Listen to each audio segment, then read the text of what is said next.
ಕಾರ್ಯಕ್ರಮದಲ್ಲಿ ಭಾಗವಹಿಸಿ ಇದೀಗ ತಾನೇ ಮಾತನಾಡಿದಂತಹ ನಮ್ಮೆಲ್ಲರ ನಾಯಕರು, ಉಡುಪಿ ಚಿಕ್ಕಮಗಳೂರು ಲೋಕಸಭಾ ಕ್ಷೇತ್ರದ ಸಂಸದರು ಆದಂಥ ಗೋಟ ಶ್ರೀನಿವಾಸ್ ಪೂಜಾರ್ ಅವರೇ, ಮಂಡಲದ ಅಧ್ಯಕ್ಷರಾದಂಥ ಪ್ರತಾಪ್ ಅವರೇ, ಭೋಜರಾಜ್ ಅವರೇ, ಆನಂದಪ್ಪನವರೇ, ರಮೇಶ್ ಅವರೇ, ಚೈತ್ರಶ್ರೀ ಅವರೇ, ಸಂತೋಷ್ ಕೋಟಾನ್ ಅವರೇ, ಕಲ್ಮುಡಪ್ಪನವರೇ, ದೇವರಾಜ್ ಶೆಟ್ರೆ ಮತ್ತು ಎಲ್ಲ ನಮ್ಮ ಪಕ್ಷದ ಕಾರ್ಯಕರ್ತರೇ, ಈ ದಿವಸ ಕರ್ನಾಟಕ ಸರ್ಕಾರದ ರೈತ ವಿರೋಧಿ ಧೋರಣೆಯನ್ನು ಖಂಡಿಸಿ ತರೀಕೆರೆ ಕ್ಷೇತ್ರದಲ್ಲಿ ಆಗ್ತಾ ಇರ್ತಕ್ಕಂಥ ಕಳಪೆ ಕಾಮಗಾರಿಗಳ ವಿರೋಧಿಸಿ ತರೀಕೆರೆಯಲ್ಲಿ ಕುಸಿದು ಹೋಗಿರ್ತಕ್ಕಂಥ ಕಾನೂನು ಸುವ್ಯವಸ್ಥೆಯ ವಿರುದ್ಧ ನಾವೆಲ್ಲರೂ ಕೂಡ ಇವತ್ತು ಪ್ರತಿಭಟನೆಯನ್ನು ಮಾಡ್ತಾ ಇದ್ದೇವೆ. ಈಗಾಗಲೇ ನಮ್ಮ ಸಂಸದರು ಕೇಂದ್ರ ಸರ್ಕಾರದ ಯೋಜನೆಗಳ ಬಗ್ಗೆ ರಾಜ್ಯ ಸರ್ಕಾರ ಯಾವ ರೀತಿ ದುರುಪಯೋಗ ಮಾಡ್ತಾ ಇದೆ ಅಂತಕ್ಕಂಥದ್ರ ಬಗ್ಗೆ ಈಗಾಗಲೇ ಸಾಕಷ್ಟು ಮಾಹಿತಿಗಳನ್ನ ನೀಡಿದ್ದಾರೆ. ಬಂಧುಗಳೇ, ಇವತ್ತು ನಮ್ಮ ರಾಜ್ಯದಲ್ಲಿ ಹಲವಾರು ತಾಲೂಕುಗಳಲ್ಲಿ ಇವತ್ತು ಬರಗಾಲ ಬಂದಿದೆ. ಈ ಬರಗಾಲ ಬಂದಂತ ಸಂದರ್ಭದಲ್ಲಿ ಜಿಲ್ಲಾ ಉಸ್ತುವಾರಿ ಸಚಿವರಾಗಲಿ, ಕ್ಷೇತ್ರದ ಶಾಸಕರಾಗಲಿ ಯಾವುದೇ ರೈತರ ಸಮಸ್ಯೆಗಳಿಗೆ ಸ್ಪಂದಿಸದೆ ರೈತರು ಬರಗಾಲದಲ್ಲಿ ಕಷ್ಟಪಡ್ತಾ ಇದ್ರು ಕೂಡ ತರೀಕೆರೆ ಮತ್ತು ಅಜ್ಜಂಪುರ ತಾಲೂಕನ್ನ ಬರಗಾಲ ಅಂತ ಘೋಷಣೆ ಮಾಡೋದ್ರಲ್ಲಿ ವಿಫಲರಾಗಿರ್ತಕ್ಕಂಥದ್ದನ್ನ ನಾವೆಲ್ಲರೂ ಕೂಡ ನೋಡ್ತಾ ಇದ್ದೇವೆ. ಬಂಧುಗಳೇ, ಇವತ್ತು ತರೀಕೆರೆ ಪಟ್ಟಣದಲ್ಲಿ ನಡೆದಿರ್ತಕ್ಕಂಥ ರಸ್ತೆ ಅಭಿವೃದ್ಧಿ, ಈಗ ನಾವು ಎಲ್ಲ ಪಾದಯಾತ್ರೆ ಮುಖಾಂತರ ಬಂದ್ವಿ, ಎಲ್ಲಿ ನೋಡಿದ್ರು ಕೂಡ ರಸ್ತೆ ಕ್ರ್ಯಾಕ್ ಬಂದು ಒಳ್ಳೆ ಮಳೆ ಬಂದಿದ್ರೆ ಇಷ್ಟೊತ್ತಿ ಎಲ್ಲ ರಸ್ತೆ ಕಿತ್ತೋಗಿರ್ತಕ್ಕಂಥದ್ದಾಗಿತ್ತು. ಆ ರೀತಿ ಕಳಪೆ ಕಾಮಗಾರಿ 56 ಕೋಟಿ ರೂಪಾಯಿ ಹಣವನ್ನ ತಂದು ರಸ್ತೆ ಮಾಡಿದ್ವಿ ಅಂತ ಹೇಳಿದರೆ ಇದು 25 ಕೋಟಿ ರೂಪಾಯಿಗೂ ಮಾಡುವಂತ ರಸ್ತೆ ಅಲ್ಲ. 25 ಕೋಟಿ ರೂಪಾಯಿನಲ್ಲಿ ಮುಗಿತಕ್ಕಂಥ ರಸ್ತೆಯನ್ನ 56 ಕೋಟಿ ರೂಪಾಯಿ ಅಂತೇಳಿ ಹಣವನ್ನ ಲೂಟಿ ಮಾಡಿರ್ತಕ್ಕಂಥದ್ದನ್ನ ಈ ಕ್ಷೇತ್ರದ ಶಾಸಕರು ಮಾಡಿರ್ತಕ್ಕಂಥದ್ದನ್ನ ಮಾಡಿದ್ದಾರೆ. ಇದನ್ನೆಲ್ಲ ನಾವು ಖಂಡಿಸಬೇಕಾಗ್ತದೆ.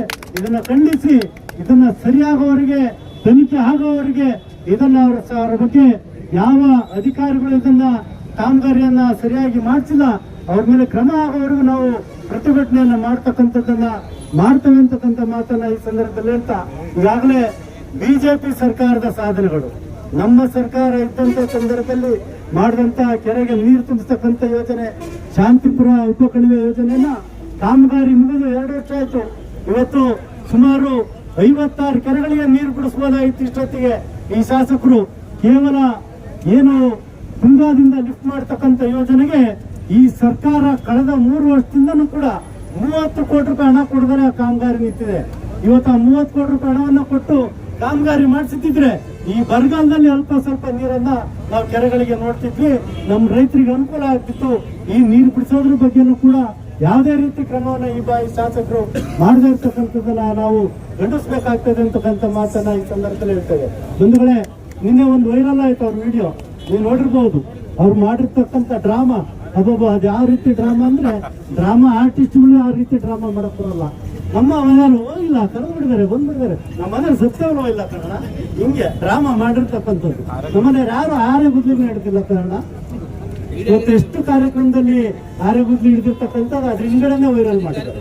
ಅವ್ರ ಮಗಳು, ಅವರ ಹೆಂಡತಿ, ಅವ್ರ ಕುಟುಂಬದವರು ಸರ್ಕಾರಿ ಕಾರ್ಯಕ್ರಮದಲ್ಲಿ ಹೋಗಿ ಶಂಕುಸ್ಥಾಪನೆ ಮಾಡತಕ್ಕಂಥದ್ದು, ಉದ್ಘಾಟನೆ ಮಾಡಿರ್ತಕ್ಕಂಥದ್ದನ್ನ ನಾವು ಆ ವಿಡಿಯೋದಲ್ಲಿ ವೈರಲ್ ಮಾಡಿರ್ತಕ್ಕಂಥದ್ದು. ಆ ಪುಣ್ಯಾತ್ಮ ಮಾಡಿದಾರೆ ಯಾರು ಅಂತಂದ್ರೆ ಕಾಂಗ್ರೆಸ್ ಕಾರ್ಯಕರ್ತರೆ, ಅವರೇ ಮಾಡಿರ್ತಕ್ಕಂಥ ವೈರಲ್ ಅದು. ಇವತ್ತು ಬಹಳಷ್ಟು ಜನ ಕಾಂಗ್ರೆಸ್ ಕಾರ್ಯಕರ್ತರು ಖುಷಿ ಪಟ್ಟಿದ್ದಾರೆ. ಯಾಕೆ ಅಂತಂದ್ರೆ ಇವತ್ತು ಕಾಂಗ್ರೆಸ್ನಲ್ಲಿ ಅವ್ರ ಕಾರ್ಯಕರ್ತರಿಗೆ ಯಾವ ರೀತಿ ಬೆಲೆ ಇಲ್ಲ. ಇವತ್ತು ಎಲ್ಲಾ ಸರ್ಕಾರಿ ಕಮಿಟಿಗಳಲ್ಲಿ KDP ಇಂದ ಹಿಡಿದು ಹೈಸ್ಕೂಲ್ ವರೆಗೂ ಇಡೀ ತಾಲೂಕಿನ ಎಲ್ಲಾ ಕಮಿಟಿಗಳಲ್ಲಿ ಅವ್ರ ಮಗಳು ಮೆಂಬರ್. KDPಗೂ ಕೂಡ ಅವ್ರ ಮಗಳನ್ನ ಮೆಂಬರ್ ಮಾಡ್ತಾರೆ ಅಂತಂದ್ರೆ ಕಾಂಗ್ರೆಸ್ನಲ್ಲಿ ಯಾರು ಕಾರ್ಯಕರ್ತರಿಲ್ವಾ? KDP ಅಧ್ಯಕ್ಷರು ಯಾರು? KDP ಅಧ್ಯಕ್ಷರೇ ಶಾಸಕರು ಮಾಡ್ತಾರೆ. ಅವ್ರ ಕುಟುಂಬದವರು ಒಬ್ರು ಅಲ್ಲಿ ಮೆಂಬರ್ ಆಗ್ತಾರೆ KDPಗೆ ಅಂತಂದ್ರೆ ಕಾಂಗ್ರೆಸ್ನಲ್ಲಿ ಯಾರು ಕಾರ್ಯಕರ್ತರಿಲ್ವಾ? ಈ ರೀತಿ ಸ್ವಪಕ್ಷದವರ ವಿರುದ್ಧನೇ ಧೋರಣೆ ಇತ್ತು, ಅವರ ವಿರುದ್ಧ ಧೋರಣೆಯನ್ನ ಇವತ್ತು ಮಾಡ್ತಾ ಇರ್ತಕ್ಕಂಥದ್ದನ್ನ ನಾವು ನೋಡ್ತಾ ಇದ್ದೇವೆ. ಬಂಧುಗಳೇ, ಇದರ ವಿರುದ್ಧ ನಾವು ಸಾಕಷ್ಟು ಹೋರಾಟಗಳನ್ನ ಮುಂದೆ ಕೂಡ ಮಾಡ್ತಕ್ಕಂಥದ್ದನ್ನ ಮಾಡೋಣ ಅಂತಕ್ಕಂಥ ಮಾತಾಡ್ತಾ, ಈಗಾಗಲೇ ಮೊನ್ನೆ ಲಕ್ಕೋಳ್ಳಿಯಲ್ಲಿ ನಾವೊಂದು ಪ್ರತಿಭಟನೆಯನ್ನ ಮಾಡಿದ್ವಿ. ಸುಮಾರು 10 ಕೋಟಿ ರೂಪಾಯಿ ವೆಚ್ಚದಲ್ಲಿ ನಮ್ಮ ಸರ್ಕಾರ ಇದ್ದಂತಹ ಸಂದರ್ಭದಲ್ಲಿ ಮಾಡಿದಂತಹ 30 ಹಾಸಿಗೆಗಳ ಸಮುದಾಯ ಆಸ್ಪತ್ರೆ ಇವತ್ತು ಆ ಕಟ್ಟಡ ಯಾವ ರೀತಿ ಇದೆ ಅಂತಂದ್ರೆ ನಮ್ಮ ತಾಲೂಕಿನಲ್ಲಿ ಎಲ್ಲೂ ಕೂಡ ಇಲ್ಲ. ಜೊತೆಗೆ ಇಡೀ ಜಿಲ್ಲೆಯಲ್ಲೇ ಸರ್ಕಾರಿ ಆಸ್ಪತ್ರೆಯಲ್ಲಿ ಯಾವುದೇ ರೀತಿ ಆ ರೀತಿ ಆಪರೇಷನ್ ಥಿಯೇಟರ್ ಮಾಡಿದರು ಮಾದರಿ ಆಪರೇಷನ್ ಥಿಯೇಟರ್ ಲಕ್ಕೊಳ್ಳಿಯ ಸರ್ಕಾರಿ ಆಸ್ಪತ್ರೆಯಲ್ಲಿ ಇವತ್ತಿದೆ. ಅದ್ಯಾವುದೇ ರೀತಿ ಕಾರ್ಯಾರಂಭ ಮಾಡದೆ ಆಳು ಬೀಸಿರ್ತಕ್ಕಂಥದ್ದನ್ನ ಈ ಶಾಸಕರು ಮಾಡಿದ್ದಾರೆ. ಯಾಕೆ ಅಂತಂದ್ರೆ ಇದು ಬಿಜೆಪಿ ಸರ್ಕಾರ ಮಾಡಿರ್ತಕ್ಕಂಥದ್ದು. ನಾವ್ಯಾಕೆ ಅದಕ್ಕೆ ಸಿಬ್ಬಂದಿಗಳನ್ನ ಒದಗಿಸ್ಬೇಕು, ನಾವ್ಯಾಕೆ ವೈದ್ಯರನ್ನ ನೇಮಕ ಮಾಡಬೇಕು ಅಂತಕ್ಕಂಥ ನಿಟ್ಟಿನಲ್ಲಿ ಆ ಆಸ್ಪತ್ರೆಯನ್ನ ಕಾರ್ಯಾರಂಭ ಮಾಡ್ತಾ ಇರ್ತಕ್ಕಂಥದ್ದು. ಜೊತೆಗೆ 30 ಕೋಟಿ ರೂಪಾಯಿ ವೆಚ್ಚದಲ್ಲಿ ತರೀಕೆರೆಯಲ್ಲಿ ನೀವು ನೋಡಿದ್ದೀರಿ, 30 ಕೋಟಿ ರೂಪಾಯಿ ವೆಚ್ಚದಲ್ಲಿ 100 ಹಾಸಿಗೆಗಳ ತಾಯಿ ಮಗು ಆಸ್ಪತ್ರೆ. ಇಡೀ ಜಿಲ್ಲೆಯಲ್ಲಿ ಯಾವುದೇ ತಾಲೂಕಿನಲ್ಲಿ, ಚಿಕ್ಕಮಗಳೂರಲ್ಲಿ ಕೂಡ ಎಲ್ಲ 100 ಹಾಸಿಗೆಗಳ ಆಸ್ಪತ್ರೆ. ಅಂತ ಆಸ್ಪತ್ರೆಯನ್ನ ನಮ್ಮ ಸರ್ಕಾರ ಇದ್ದಂಥ ಸಂದರ್ಭದಲ್ಲಿ ಮಾಡಿದ್ದನ್ನು ಕೂಡ ಇದುವರೆಗೂ ಕೂಡ ಉದ್ಘಾಟನೆ ಮಾಡೋಕ್ಕಾಗಿಲ್ಲ. ಅಲ್ಲಿಗೆ ಸಿಬ್ಬಂದಿಯನ್ನು ನೇಮಕ ಮಾಡಿ ನಮ್ಮ ತಾಯಂದರಿಗೆ ಮಕ್ಕಳಿಗೆ ಅಲ್ಲಿ ಚಿಕಿತ್ಸೆಯನ್ನು ಕೊಡಿಸ್ತಕ್ಕಂಥ ವ್ಯವಸ್ಥೆಯನ್ನು ಕೂಡ ಈ ಶಾಸಕರು ಮಾಡಿಲ್ಲ. ಅದಕ್ಕಾಗಿ ನಾವೆಲ್ಲರೂ ಕೂಡ ಮುಂದಿನ ದಿನಗಳಲ್ಲಿ ಮುಖ್ಯವಾದ ಹೋರಾಟವನ್ನ ಮಾಡ್ತಕ್ಕಂಥದನ್ನ ಮಾಡೋಣ ಅಂತಕ್ಕಂಥ ಮಾತೇಳಿ ಏನು ಸರ್ಕಾರ ಇವತ್ತು ದ್ವಂದ್ವ ನೀತಿಯನ್ನ ಅಡಿಕೆ ಬೆಳೆಗಾರರ ಮೇಲೆ ಇವತ್ತು ಮಾಡ್ತಾ ಇರ್ತಕ್ಕಂಥದ್ದು. ಡಿ.ಕೆ. ಶಿವಕುಮಾರ್ ಅವರು ಅಡಿಕೆ ನಿಷೇಧ ಮಾಡುವಂತ ಸಂದರ್ಭದಲ್ಲಿ ಹೇಳ್ತಾರೆ ಆದೇಶವನ್ನು ವಾಪಸ್ ಪಡ್ಕೊಂಡಿದ್ದೇವೆ ಅಂತ ಹೇಳಿ ನಂತರ ಸಂಜೆ ಆರೋಗ್ಯ ಸಚಿವರು ಹೇಳ್ತಾರೆ ನಾವು ಯಾವ ಕಾರಣಕ್ಕೂ ಆದೇಶವನ್ನ ವಾಪಸ್ ಪಡೆಯೋದಿಲ್ಲ, ಅದು ಆರೋಗ್ಯಕ್ಕೆ ಹಾನಿಕಾರ ಅಂತೇಳಿ. ನಾವು ಹೌದು, ಅದು ಆರೋಗ್ಯಕ್ಕೆ ಹಾನಿಕಾರ ಇರ್ಬೋದು. ಸಿಗರೇಟ್ ಸೇದೋದ್ರಿಂದ ಆರೋಗ್ಯ ಹಾನಿ ಆಗಲ್ವಾ?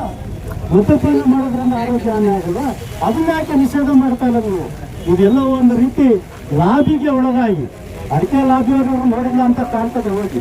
ಹಾಗಾಗಿ ಅಡಿಕೆ ಬೆಳೆಗಾರರಿಗೆ ಗದಾಪ್ರಹಾರ ಮಾಡಿರ್ತಕ್ಕಂಥದ್ದನ್ನ ಈ ಸರ್ಕಾರ ಮಾಡಿದೆ ಅಂತಕ್ಕಂಥ ಮಾತನ್ನ ನಿಮಗೆ ತಿಳಿಸ್ತಾ, ತರೀಕೆರೆ ಕ್ಷೇತ್ರದಲ್ಲಿ ನಿಜವಾಗಲೂ ಸ್ವಾತಂತ್ರ್ಯ ಬಂದು ಇಷ್ಟು ಇತಿಹಾಸದಲ್ಲಿ ಎಷ್ಟು ಮತದ ಅಂಗಡಿ ಇದ್ದು ಈ ಕಳೆದ 3 ವರ್ಷದಲ್ಲಿ ಅಷ್ಟೇ ಮತದ ಅಂಗಡಿಗಳು ಓಪನ್ ಆಗಿದ್ದಾವೆ ತರೀಕೆರೆ ಕ್ಷೇತ್ರದಲ್ಲಿ. ಇವೆಲ್ಲವಕ್ಕೂ ಕೂಡ ಈ ಕ್ಷೇತ್ರದ ಶಾಸಕ ಕಾಣಿಸ್ತಾರೆ. ನಿಯಮ ಬಾಹಿರವಾಗಿ ಆ ಮತದ ಅಂಗಡಿಗಳನ್ನ ಉದ್ಘಾಟನೆ ಮಾಡಿಸಿರ್ತಕ್ಕಂಥದ್ದು. ಎಲ್ಲವಕ್ಕೂ ಕೂಡ ಈ ಶಾಸಕ ಅದಕ್ಕೆ ಪಾರ್ಟ್ನರ್ ಆಗಿ ಅಲ್ಲಿ ಶೇರನ್ನು ಪಡಿತಕ್ಕಂಥದ್ದು. ಇಲ್ಲಿ ನಮ್ಮ ಜಿಲ್ಲೆಯ ಅಧಿಕಾರಿಗಳಿರ್ಬೋದು, ತಾಲೂಕಿನ ಅಧಿಕಾರಿಗಳಿರ್ಬೋದು, ಬೆಳಿಗ್ಗೆ 6 ಗಂಟೆಗೆ ಆ ಮತದ ಅಂಗಡಿಗಳು ಓಪನ್ ಆಗ್ತವೆ. ಕಣ್ಮುಚ್ಚಿ ಕುಳಿತಿದ್ದಾರೆ. ಅವ್ರು ಯಾರಾದ್ರೂ ಹೋಗಿ ಅದ್ರ ಬಗ್ಗೆ ಕ್ರಮ ಕೈಗೊಳ್ಳಕ್ಕೆ ಹೋದ್ರೆ ಆ ಅಧಿಕಾರಿಗೆ ಕೂಡಲೇ ಅವರಿಗೆ ಸಂಬಂಧಪಟ್ಟವರು ಶಾಸಕರು ಅವ್ರ ಕುಟುಂಬದವರು ಕರೆದವರಿಗೆ ಬೈತಕ್ಕಂಥದ್ದು, ಅವ್ರನ್ನ ಕೂಡಲೇ ವರ್ಗಾವಣೆ ಮಾಡಿರ್ತಕ್ಕಂಥ ಕೆಲಸವನ್ನ ಈ ಶಾಸಕರು ಮಾಡ್ತಾ ಇದ್ದಾರೆ. ಆದ್ರಿಂದ ಇವೆಲ್ಲವನ್ನು ಕೂಡ ಇವತ್ತು ಸಾಕಷ್ಟು ವಿಚಾರಗಳಿದ್ದಾವೆ. ಇದ್ರ ಬಗ್ಗೆ ನಾವು ಅವ್ರ ಬಗ್ಗೆ ವಿರೋಧ ಮಾಡತಕ್ಕಂಥದ್ದಕ್ಕೆ ಸಾಕಷ್ಟು ವಿಚಾರಗಳಿದ್ದೇವೆ ಅಂತಕ್ಕಂಥ ಮಾತಾಡ್ತಾ ಈಗಾಗಲೇ ನಮ್ಮ ಕಾರ್ಯಕರ್ತರು ಈಗಾಗಲೇ ನಮ್ಮ ಕ್ಷೇತ್ರದಲ್ಲಿ ನಡೀತಾ ಇರ್ತಕ್ಕಂಥ ಇಸ್ಪಿಟ್ ದಂಧೆ, ಎಲ್ಲಿ ಫಾರೆಸ್ಟ್ ಇಲಾಖೆಗಳಿದೆ ಅಲ್ಲೆಲ್ಲ ಬಂದು ಬೇರೆ ಜಿಲ್ಲೆಯವರು ಬೇರೆ ತಾಲೂಕಿನವರು ಬಂದು ಇಲ್ಲಿ ಇಸ್ಪಿಟ್ ಆಡಿ ದಿನಕ್ಕಿಷ್ಟು ಅಂತೇಳಿ ಶಾಸಕರಿಗೆ ಮಾಮೂಲಿ ಕೊಡ್ತಾರೆ ಅಂತಂದ್ರೆ ನಿಜವಾಗ್ಲೂ ನಾಚಿಕೆ ಆಗಬೇಕು ಅಂತ ಶಾಸಕರಿಗೆ. ಇಸ್ಪಿಟ್ ಹಾಕಿ ದುಡ್ಡು ತಗೊಂತಕ್ಕಂಥದ್ದು, ಗಾಂಜಾ ಮಾಡಿಸಿ ದುಡ್ಡು ತಗೊಂತಕ್ಕಂಥದ್ದು. ಇವತ್ತು ಕಾಲೇಜು ಶಾಲಾ ಕ್ಯಾಂಪಸ್ಗಳಲ್ಲೆಲ್ಲ ಡ್ರಗ್ಸ್ ಅವಳಿ ಜಾಸ್ತಿ ಆಗಿದೆ. ಇವತ್ತು ಓಸಿ ಮಡ್ಕ ಆಡಿಸ್ತಕ್ಕಂಥದ್ದನ್ನ ಅವರ ಏಜೆಂಟ್ಗಳು ಮಾಡ್ತಕ್ಕಂಥದ್ದು. ಪೊಲೀಸ್ ಇಲಾಖೆಯಲ್ಲಿ ಕೆಲವರು ಏಜೆಂಟ್ಗಳಿದ್ದಾರೆ, ಪೊಲೀಸ್ ಅವರೇ ನಿಂತ್ಕೊಂಡು ಓಸಿ ಗುಡ್ಕ ಹಾರಿಸಿ ಅವ್ರ ಹತ್ರ ಎಲ್ಲ ಹಣ ವಸೂಲಿ ಮಾಡ್ಕೊಂಡು ಹೋಗಿ ಶಾಸಕರಿಗೆ ಕೊಡ್ತಾರೆ ಅಂತಂದ್ರೆ ಇವತ್ತಿನ ಪರಿಸ್ಥಿತಿ, ಈ ಕ್ಷೇತ್ರದ ಪರಿಸ್ಥಿತಿ ಯಾವ ಅಧೋಗತಿಗೆ ಹೋಗಿದೆ ಅಂತಕ್ಕಂಥದ್ದನ್ನ ನಾವೆಲ್ಲರೂ ಕೂಡ ಅರ್ಥ ಮಾಡ್ಕೋಬೇಕಾಗ್ತದೆ. ಇವರಿಗೆ ತಕ್ಕ ಪಾಠವನ್ನು ಕಲಿಸ್ತಕ್ಕಂಥದ್ದಾಗ್ತದೆ ಅಂತ ಮಾತನ್ನ ಈ ಸಂದರ್ಭದಲ್ಲಿ ಹೇಳಿ, ಇವೆಲ್ಲವನ್ನು ಖಂಡಿಸಿ ನಾವೀಗಾಗಲೇ ಲಕ್ಕೊಳ್ಳಲ್ಲಿ ಮೊನ್ನೆ ಪ್ರತಿಭಟನೆ ಮಾಡಿದಂತ ಸಂದರ್ಭದಲ್ಲಿ ಹೇಳಿದ್ವಿ, ಆ ಆಸ್ಪತ್ರೆಯನ್ನ 1 ತಿಂಗಳಲ್ಲಿ ಕಾರ್ಯಾರಂಭ ಮಾಡದಿದ್ರೆ ಆ ಭಾಗದ ಜನರನ್ನ ಕಾರ್ಯಕರ್ತರನ್ನ ಸೇರಿಸಿ ಅಲ್ಲಿ ಧರಣಿ ಸತ್ಯಾಗ್ರಹ ಕೊಡ್ತೇವೆ ಅಂತಕ್ಕಂಥ ಎಚ್ಚರಿಕೆಯನ್ನು ಕೂಡ ಕೊಟ್ಟಿದ್ದೇವೆ.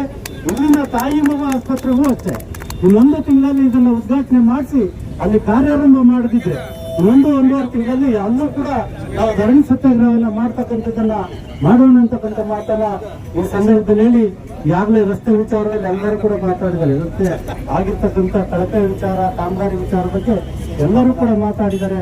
ಜೊತೆಗೆ ಬಹಳ ಮುಖ್ಯವಾಗಿ ಇವತ್ತು ಡಿ.ಕೆ. ಶಿವಕುಮಾರ್ ಅವರು ಮುಖ್ಯಮಂತ್ರಿಗೆ ಬೇರೆ ಯಾರೂ ದಲಿತ ಶಾಸಕರು ಕಂಡಿಲ್ಲ.